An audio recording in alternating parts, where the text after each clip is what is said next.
ಇನ್ನು ಡಿಕೆ ಶಿವಕುಮಾರ್ ಅವರ ನಿವಾಸದ ಮೇಲೆ ಐಟಿ ದಾಳಿಯಾದ ಮೂರನೇ ದಿನ ಇವತ್ತು ಮುಖ್ಯಮಂತ್ರಿಗಳು ರಿಯಾಕ್ಟ್ ಮಾಡಿದ್ದಾರೆ.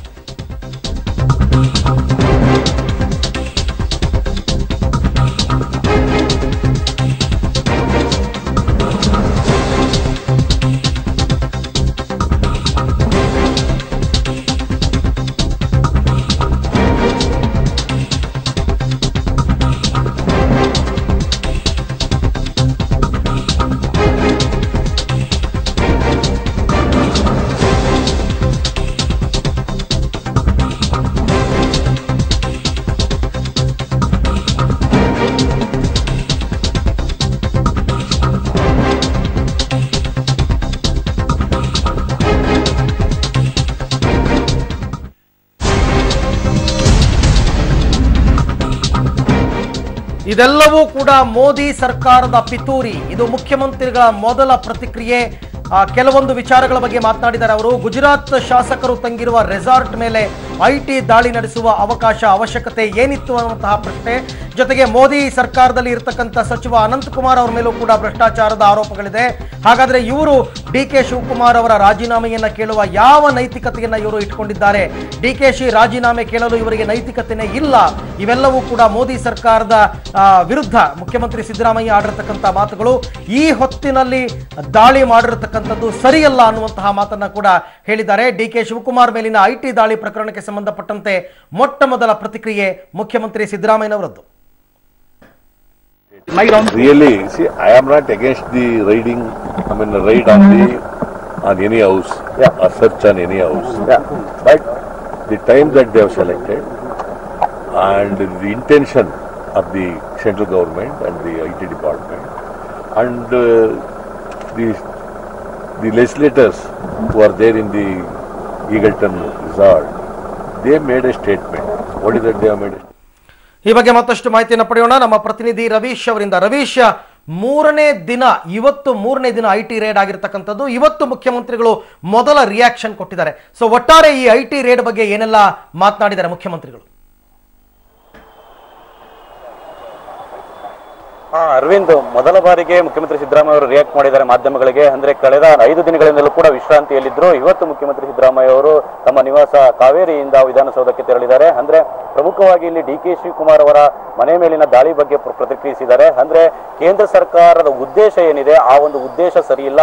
ಅದರಲ್ಲೂ ಕೂಡ ಅದು ಶಾಸಕರ ಒಂದು ರೆಸಾರ್ಟ್ ಹೋಗಿ ಅಲ್ಲಿ ಶಾಸಕರನ್ನ ಒಂದು ಸರ್ಚ್ ಮಾಡುವಂಥದ್ದು ಮತ್ತೆ ಅಲ್ಲಿ ಆಮಿಷ ಒಡ್ಡುವಂಥದ್ದು ಇದೊಂದು ರೀತಿಯಲ್ಲಿ ಅಕ್ಷಮ ಅಪರಾಧ ಆಗಿದೆ ಅಂತ ಕೂಡ ಮುಖ್ಯಮಂತ್ರಿ ಸಿದ್ದರಾಮಯ್ಯ ಅವರು ವಾಗ್ದಾಳಿ ನಡೆಸಿದ್ದಾರೆ. ಅಂದ್ರೆ ಯಾವುದೇ ವ್ಯಕ್ತಿ ಅಥವಾ ಮನೆ ಮೇಲೆ ಐಟಿ ದಾಳಿ ನಡೆಯೋದಕ್ಕೆ ನನಗೆ ಯಾವುದೇ ರೀತಿಯ ಅಭ್ಯಂತರ ಇಲ್ಲ, ಮತ್ತೆ ಅದಕ್ಕೆ ವಿರೋಧವನ್ನು ಕೂಡ ಮಾಡೋದಿಲ್ಲ. ಆದ್ರೆ ಈ ಸಮಯದಲ್ಲಿ ಒಂದು ಐಟಿ ದಾಳಿ ನಡೆಸಿರ್ತಕ್ಕಂಥದ್ದು ಒಂದು ಕೇಂದ್ರ ಸರ್ಕಾರದ ಪಿತೂರಿ ಆಗಿದೆ ಅಂತ ಕೂಡ ವಾಗ್ದಾಳಿ ನಡೆಸಿದ್ದಾರೆ. ಅವ್ರ ಜೊತೆಗೆ ಕೇಂದ್ರ ಸಚಿವರಾಗಿರ್ತಕ್ಕಂಥ ಅನಂತ್ ಕುಮಾರ್ ಮತ್ತೆ ಬಿಜೆಪಿ ರಾಜ್ಯಾಧ್ಯಕ್ಷರಾಗಿದ್ದಂಥ BSY ಅವರ ಮೇಲೂ ಕೂಡ ಭ್ರಷ್ಟಾಚಾರದ ಆರೋಪಗಳಿವೆ. ಹಾಗಾಗಿ ಅವರೇನಾದರೂ ರಾಜೀನಾಮೆ ಕೊಟ್ಟಿದ್ದಾರೆ ಅನ್ನೋದನ್ನು ಕೂಡ ಪ್ರಶ್ನೆ ಮಾಡಿದ್ದಾರೆ. ಒಂದು ರೀತಿಯಲ್ಲಿ ಖಾರವಾಗಿ ರಿಯಾಕ್ಟ್ ಮಾಡಿದ್ದಾರೆ ಅಂತಾನೆ ಹೇಳ್ಬೋದು.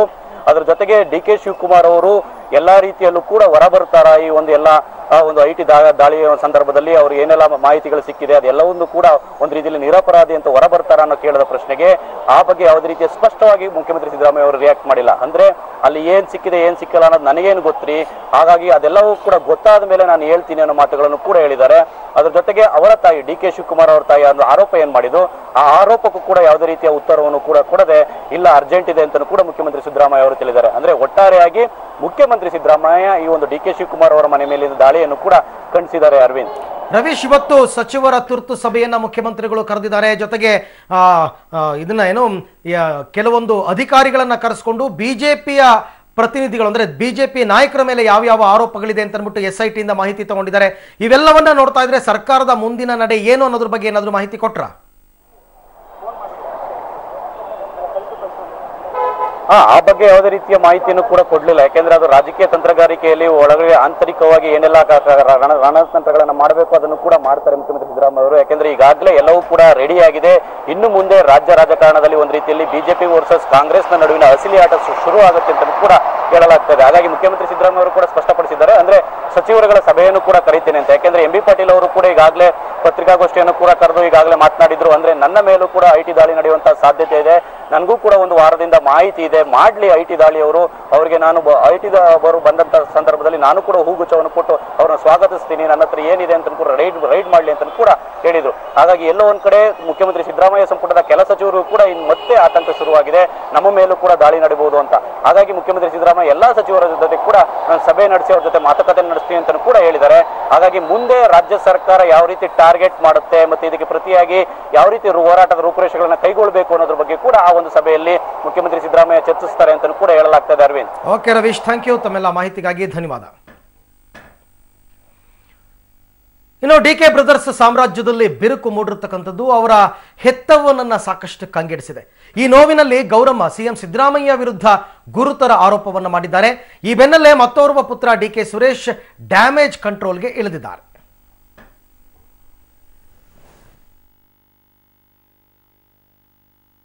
ರಾಜಕೀಯದಲ್ಲಿ ಚೆನ್ನಾಗಿ ಮುಂದೆ ಬರ್ತಾ ಇದ್ದಾರೆ ಅಂತೇಳಿ ಅವ್ರಿಗೆ ತುಂಬಾ ಅಸೂಯೆ ಇರೋದ್ರಿಂದ ಅವ್ರು ತಡ್ಕೊಳಕ್ ಆಯ್ತಾ ಇಲ್ಲ. ಅದರಿಂದ ಅವರು ಏನಾದರೂ ಒಂದು ತೊಂದರೆ ಮಾಡ್ಬೇಕು, ಅವ್ರಿಗೆ ಒಂದು ಕೆಟ್ಟದ್ದು ಮಾಡಬೇಕು ಅಂತ ಮಾಡ್ತಾರೆ. ಯಾತಕ್ಕೆ ಮಾಡ್ತಾರೆ ನಮಗೂ ಕೂಡ ಅರ್ಥ ಆಯ್ತಾ ಇಲ್ಲ. ಅದು ಎಲೆಕ್ಷನ್ನು ಬರ್ತಾ ಇದ್ರೆ ಈಗ ಮುಂದಕ್ಕೇನೋ ನನ್ನ ಮಗನಿಗೂ ಒಳ್ಳೇದಾಗತ್ತೆ, ಜನಗಳು ಸೇವೆ ಮಾಡ್ತಾರೆ ಒಳ್ಳೆ ಅಂತ ನಾವು ತಿಳ್ಕೊಂಡಿದ್ವಿ. ನಾ ತಿಳ್ಕೊಳ್ಳೋದೇ ಇದ್ರು, ದೇಶದ ಜನವೆಲ್ಲ ಅದೇ ಮಾತಾಡ್ತಾ ಇದ್ರು. ಆದ್ರೆ ಸಿದ್ದರಾಮಯ್ಯ ಏನು ತಲೆಯಲ್ಲಿ ಇಟ್ಕೊಂಡಿದ್ದಾನೋ ಅವನು ಅಲ್ಲಲ್ಲೇ ಕತ್ತಿ ಮಸೀತಾನೆ. ಸಿದ್ದರಾಮಯ್ಯ ಎಲ್ಲ ನನ್ನ ಮಗನಿಂದನೇ ಮುಂದೆ ಬಂದ್ರು ಅವರು. ಇವತ್ತೊಂದು ದಿವಸ ನನ್ನ ಮಗನಿಗೆ ದ್ವೇಷ ಮಾಡ್ತಾರೆ ಅವರು. ಆದರೆ ಈಗ ನಾವೇನು ಹೇಳೋಕ್ಕಾಗಲ್ಲ, ಇನ್ನೇನು ಹತ್ರ ಬಂದ್ಬಿಡ್ತಲ್ಲ, ಎಲೆಕ್ಷನ್ ಹತ್ರ ಬಂದಿರೋದ್ರಿಂದ ಏನೂ ಮಾಡೋಕ್ಕಾಗಲ್ಲ. ಕಾದು ನೋಡಲಿ ಮುಂದಕ್ಕೆ ದೇವ್ರು ಏನು ಮಾಡ್ತಾನೆ, ನನ್ನ ಮಕ್ಳಿಗೇನು ಇದು ಮಾಡ್ತೆ ಅಂತ. ಅವನು ಸಿದ್ದರಾಮಯ್ಯನೂ ನೋಡಲಿ, BJPಯವರು ನೋಡಲಿ, ಎಲ್ಲರೂ ನೋಡಲಿ, ಎಲ್ಲ ಕೆಲಸನೂ ಮಾಡಿಸ್ಕೊತಾನೆ ನನ್ನ ಮಕ್ಳ ಕೈಲಿ. ನಂಬಿಸಿ ಕತ್ಕೊಯ್ತಾನೆ ಸಿದ್ದರಾಮಯ್ಯ. ಆ ಸಿದ್ದರಾಮಯ್ಯ ನಮ್ಮ ಪಾರ್ಟಿ ಆಗಿದ್ರು ನನಗೂ ಅವನ ಮೇಲೆ ಅಸಮಾಧಾನನೇ. ಅಕ್ಕಿ ಕೊಟ್ಬಿಟ್ಟೆ, ಏನೋ ಕ್ಷೀರ್ ಭಾಗ್ಯ ಕೊಟ್ಬಿಟ್ಟೆ, ಅದು ಕೊಟ್ಬಿಟ್ಟೆ ಅಂದ್ರೆ ಇವ್ರು ಅಪ್ಪನ ಮನೆಯಿಂದ ತಂದು ಕೊಟ್ಟಿದ್ನೆ. ಯಾರ ಮನೆದು? ಎಲ್ಲ ನಾವು ರೈತರು ದುಡ್ದಲ್ವದು, ಯಾರದೇ ನಾವೇನು ಸಿದ್ದರಾಮಯ್ಯ ಕೊಟ್ಬಿಡ್ಲಿಲ್ಲ. ಇದೆಲ್ಲ ದೇಶಕ್ಕೆ ನಾವೆಲ್ಲ ರೈತರು ದುಡ್ದಿರೋದೇನೆ. ಅದರಿಂದ ಅವನೇನೋ ಹೇಳ್ಕೊಂಡ್ರು ನಾವು ಜನ ಅದನ್ನು ಮೆಚ್ಚಲ್ಲ. ನಾವೇ ಒಗಳಿಸ್ಕೋಬೇಕು, ನಾವೇ ಮುಂದೆ ಬರಬೇಕು, ನಾವೇ ಜನಕ್ಕೆ ಇದಾಗಬೇಕು, ಮುಂದಕ್ಕೆ ನಾವೇ ತಿರ್ಗಾ ಇನ್ನೂ ಒಂದು ಸಾರಿ ಮಂತ್ರಿ ಆಗಬೇಕು, ನಾವು ಇನ್ನೂ ಒಂದು ಸಾರಿ ಬೇಕಾದ್ರೆ ಅದು ನಿಂತ್ಕೊಂಡು ಮಂತ್ರಿ ಆಗಬೇಕು ಅನ್ನೋ ಆಸೆ ಅವ್ರಿಗೆಲ್ಲ ಇದೆ. ಇವರೆಲ್ಲ ಕತ್ತೆ ಕಾಯ್ತಿದ್ರಲ್ಲ, ಇವ್ರಿಗೆಲ್ಲ ಏನು ಬೇಡ, ನಾವು ಚೆನ್ನಾಗಿರ್ಬೇಕು ಅಂತಾರೆ ಅಷ್ಟೇ. ನನ್ನ ಮಕ್ಕಳು ದುಡಿಯೋದು ಯಾರು ಅವ್ರಿಗೇನು ಬೇಕಾಗಿಲ್ಲ, ಅದು ಲೆಕ್ಕಕ್ಕಿಲ್ಲ ಅವ್ರಿಗೆ. ಇವತ್ತಿನ ದಿವಸ ನನ್ನ ಮಕ್ಕಳನ್ನ ಇದು ಮಾಡಿದಾಗ ಮಾಡ್ಬೋದಾಗಿತ್ತು, ಸಿದ್ದರಾಮಯ್ಯ ಯಾಕೆ ದಾಳಿ ಮಾಡಿದ್ದೀರಿ ಅಂತ ಅವನು ಮುಖ್ಯಮಂತ್ರಿ ಕೇಳ್ಬೋದಾಗಿತ್ತು, ಯಾಕೆ ಕೇಳಲಿಲ್ಲ? ಆಮೇಲೆ ಬಂದು ಹಿಂದಗಡೆ ಬಂದು ಅಂತ ನಾಟಕ ಆಡ್ಬಿಟ್ರೆ ಅದು ಆಗುತ್ತಾ? ಅವ್ನಿಗೆ ಅಧಿಕಾರ ಇರಲಿಲ್ವಾ?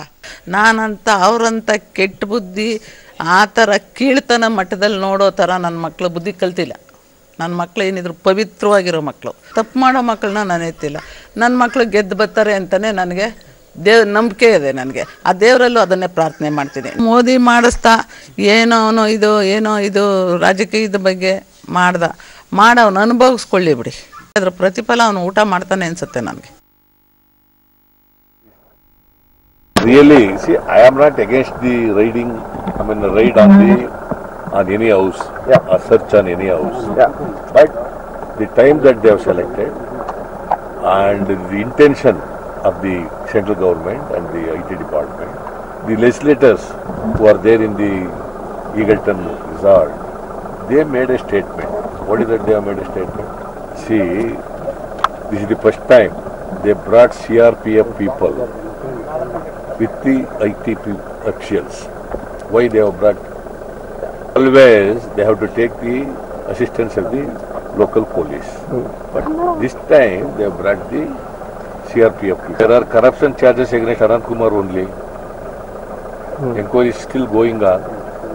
Corruption charges against so many leaders in Karnataka. Yediyurappa is not facing corruption charges.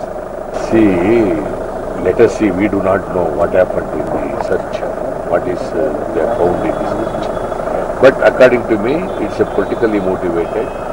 He's a minister and taking the reserve police to his house and other places